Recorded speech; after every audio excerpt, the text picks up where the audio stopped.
Labdien! Šodien mēs parunāsim par polinomu sadalīšanu reiznātājos. Izrunāsim, kā mēs varam izmantot saīsinātās reiznāšanas formulas tieši polinoma sadalīšanā reiznātājos. Tātad tagad jūs redzat, ka man ir izteiksme a kvadrātā mīnus b plus c kvadrātā. Tad es redzu, ka kvadrāts mīnus kvadrāts, tad izmantosim formulu kvadrātu starpība.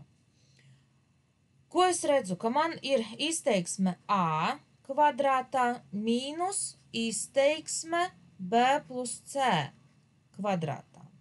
Tātad es zinu, ka kvadrātu starpību var pārrakstīt kā divu iekavu reizinājumu. Tad pirmajā iekaviņā man būs pirmā izteiksme mīnus otrā izteiksme, otrajā iekaviņā būs pirmā izteiksme plus otra izteiksme. Nu, re. Tā, tad ko man atliek izdarīt? Man vajag parakstīt izteiksmes, un ja vajag atvert iekaviņus un savilkt līdzīgos saskaitāmos.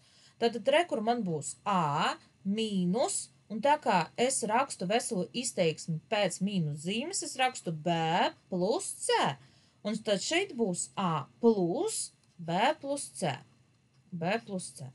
Nu, re, atveršu iekaviņas un iegūšu a mīnus b mīnus c un a plus b plus c. Tātad, iekaviņa reiz iekaviņa, tad sadalījām reiznātājos. Ja paskatīsimies nākamo piemēru, tagad atšķirība mums ir tāda, ka tagad mums ir iekaviņa kvadrātā mīnus iekaviņa kvadrātā. Tātad, ko es daru? Es atkal atvēru iekaviņu, tā, un rakstu, tad pirmā izteiksme, pirmā iekaviņa, a plus b mīnus otra iekaviņa, mīnus, un atvēru iekaviņu, tātad c plus d, otrais elements. Pēc tam tagad rakstu iekaviņa, atvēru iekaviņu un pārakstu to pašu izteiksmi, kas bija pirmajā iekaviņā, tikai pa vidu rakstu plusu. Tātad a plus b plus, atveru iekaviņu, c plus d. Super! Tā, tagad atvēršu iekaviņas un, ja vajag, savilkšu līdzīgos saskaitāmos. Tātad, kas man būs? A plus b mīnus c un mīnus d. Un tad būs a plus b plus c un plus d. Re? Ieguvām iekaviņa reiz iekaviņa, tātad sadalījām reiznātājos. Bet nevienmēr mēs izmantosim tieši kvadrātu starpību.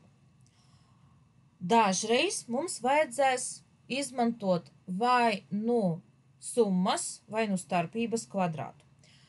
Tātad, no sākuma atkārtosim formulu. Tad kā izskatās šī formula? Tātad a plus vai mīnus b kvadrātā, tas būs vienāds ar a kvadrātā, tātad pirmais elements kvadrātā, pirmais elements man bija a, pēc tam plus vai mīnus divkāršotais reizinājums, tātad 2 reiz a reiz b un plus otrs elements kvadrātā, plus b kvadrātā.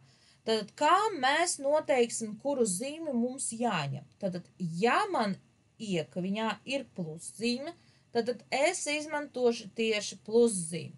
Ja man iekaviņā ir mīnuszīme, kur viņa ir, tad es izmantošu arī mīnusu pa vidu.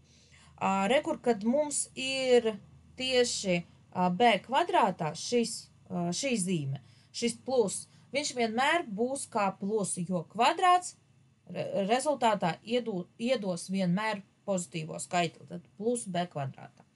Nu ko, skatīsimies mūsu piemēru. Tātad es redzu, ka rekur tā pirmā liela izteiksme mums ir saīsinātās reiznāšanas formula, un es saprotu, ka man būs iekaviņa kvadrātā, un uzreiz uzrakstīsim mīnus d kvadrātā. Tagad man vajag saprast, kāda zīme būs iekaviņā.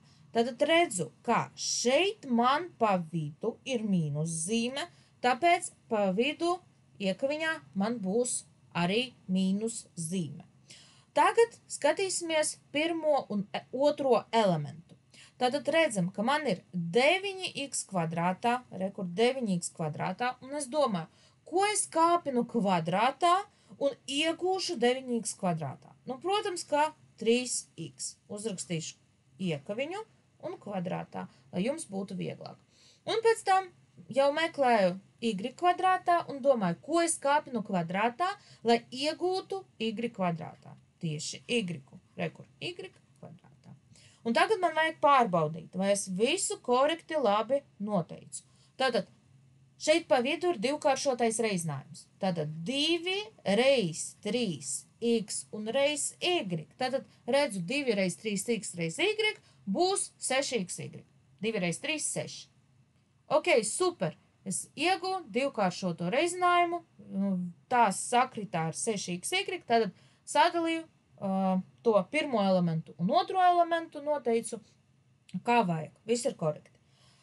Tā, nu tagad rakstu. Šeit man būs 3x, šeit būs y. Un tagad tāds pats piemērs, kā bija mūsu pirmais piemērs, kur mēs izrunājām. Un man būs tad iekaviņa 3x mīnus y mīnus d un 3x mīnus y plus d.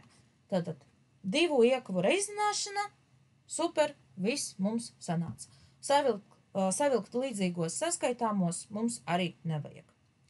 Tā, un tagad izrunāsim pēdējo piemēru, tātad viņš būs arī maz drusciņ jau grūtāks.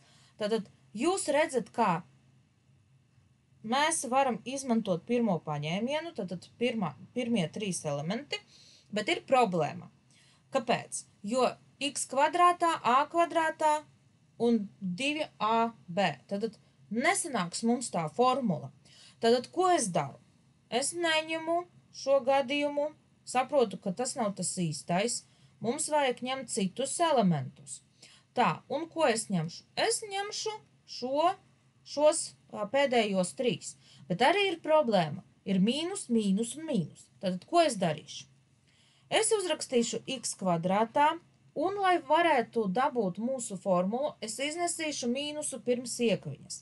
Tātad a kvadrātā mums paliek plus 2ab, protams, mainam zīmes, un plus b kvadrātā. Un tagad jūs redzat, ka mums ir saīsinātās reizināšanas formula, kuru tagad arī mēs varam izmantot priekš polinoma sadalīšanas reizinātājos. Tātad pārrakstam to iekaviņu kā iekaviņu kvadrātā. Tātad man būs a plus b. Var pateikt, ka tas ir tas likums, kuru mēs izrunājām. Tātad saīsinātās reizināšanas likums. Un tagad atkal iekaviņa reiz iekaviņa. Tātad x mīnus a plus b un x plus a plus b. Tā, atvērsim iekaviņas. Un tagad man būs x mīnus a mīnus b un x plus a plus b. Tā, protams, ir vēl formulas, kuras arī izmanto sadalīšanā reizinātājos. Tas ir kubiskās formulas, bet viņas izmanto diezgan reti. Protams, ja jums vajag paskaidrot, kā mēs tos izmantosim, es varu paskaidrot. Bet pagaidām pārsvarā izrunājam kvadrātu formulas, tad kvadrātu starpība, summas vai starpības kvadrāts, šīs formulas izmanto biežāk. Paldies par uzmanību, jauku dienu!